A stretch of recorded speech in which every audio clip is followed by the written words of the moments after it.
Get ready, Flickpop fans, because we're kicking things off with a rapid-fire news blast. From legendary band reunions orchestrated by a former president to shocking revelations about powerful figures and critical global interventions, we've got it all. Stick around, you won't want to miss this. First up, how did Bill Clinton pull off the impossible and get the famously feuding Fleetwood Mac back together for a historic performance? You won't believe the story behind that iconic reunion. Then, we're diving deep into the explosive claims made by Lisa Bloom regarding Jeffrey Epstein's birthday book and its connections to none other than Donald Trump. This is a story that's sending shockwaves across the nation. And that's not all. We're also bringing you the latest from THV 11 News at 10, with crucial updates you need to know. Finally, we revisit President Bill Clinton's high-stakes warning to Haiti, where military action was on the brink. This historical moment had massive implications for the region.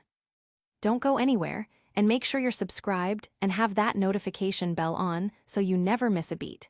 Flickpop is where the hottest news drops first. Bill Clinton's unlikely reunion. How did a former U.S. president manage to unite a band notorious for its bitter feuds and fractured relationships? For Fleetwood Mac, the answer wasn't just money, but the direct intervention of President Bill Clinton himself. Fleetwood Mac, at their peak in the mid-1970s, were titans of pop rock, releasing iconic albums like Rumors. However, their immense success was matched only by the intense personal drama within the band, particularly between Stevie Nicks and Lindsey Buckingham. Years of touring, studio pressure, and substance abuse exacerbated these conflicts, leading to on-stage arguments and deep-seated animosity. Buckingham's insistence on bringing Nicks into the band in 1974 ultimately fueled a volatile dynamic that, while destructive, also produced some of their most legendary music. The inevitable breakup saw Buckingham leave in 1987 and Nicks in 1991, ending the classic lineup.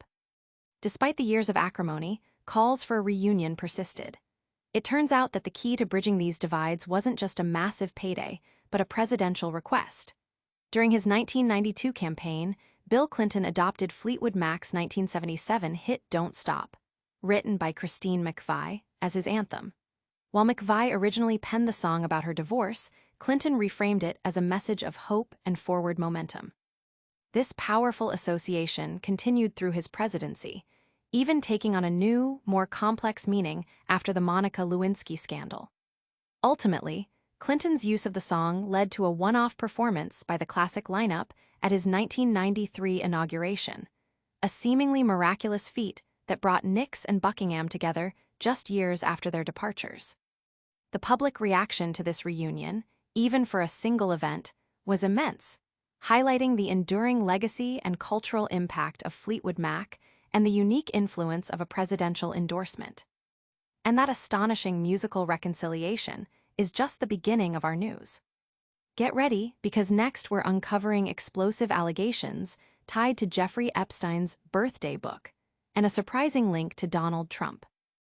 Lisa Bloom drops bombshells on Epstein's birthday book. Attorney Lisa Bloom, representing 11 victims of Jeffrey Epstein, has made startling revelations concerning the infamous birthday book and a potential connection to Donald Trump. Bloom's recent statements have ignited a firestorm, bringing renewed attention to the dark world of Jeffrey Epstein and the powerful individuals allegedly involved. The birthday book, rumored to contain a list of high-profile contacts and associates, is at the center of new allegations that could implicate prominent figures.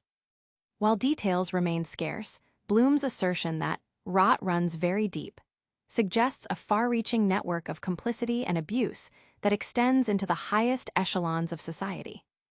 The implications of these revelations are staggering, with the public and media eagerly awaiting further information. The potential involvement of figures like Donald Trump, as hinted at by Bloom, has amplified the intensity of public discussion and demands for accountability. This story is rapidly developing and promises to uncover uncomfortable truths about power, influence, and exploitation. But before we dive deeper into that shocking news, we have a quick update from the local front. Stay tuned for the latest headlines from THV 11 News at 10. THV 11 News at 10 delivers crucial updates. Get the latest essential information straight from THV 11 News at 10, your trusted source for local and breaking news. This segment brings you the most important developments of the day, ensuring you stay informed on the stories that matter most to our community. Whether it's local politics, community events, or urgent alerts, THV 11 News at 10 provides comprehensive coverage you can rely on. Viewers are encouraged to stay tuned for timely reports and analysis that keep them connected to the pulse of the city. Accessing these updates is simple through the dedicated THV 11 app. And speaking of crucial updates with far-reaching consequences, we're heading back in time for a pivotal moment in international relations. Prepare yourself as we revisit President Bill Clinton's stern ultimatum to Haiti. Clinton's historic warning to Haiti. On September 15, 1994, President Bill Clinton issued a stark public warning. Haiti's military leaders must relinquish power or face imminent U.S.-led military intervention.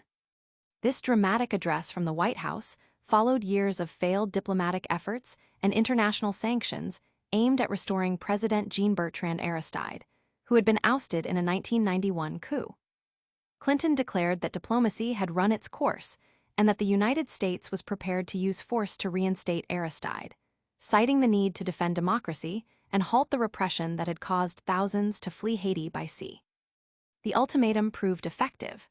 A last-minute delegation, including former President Jimmy Carter, arrived in Port-au-Prince, negotiating a peaceful resolution. U.S. forces entered Haiti on September 19, overseeing the smooth departure of the military junta leader, General Raoul Cedras, and paving the way for Aristide's return the following month. This intervention underscored the complex and often fraught relationship between the U.S. and Haiti's political landscape. This pivotal moment continues to be studied for its impact on U.S. foreign policy and the fragile democracy of Haiti. And that brings us to the end of our news roundup for today.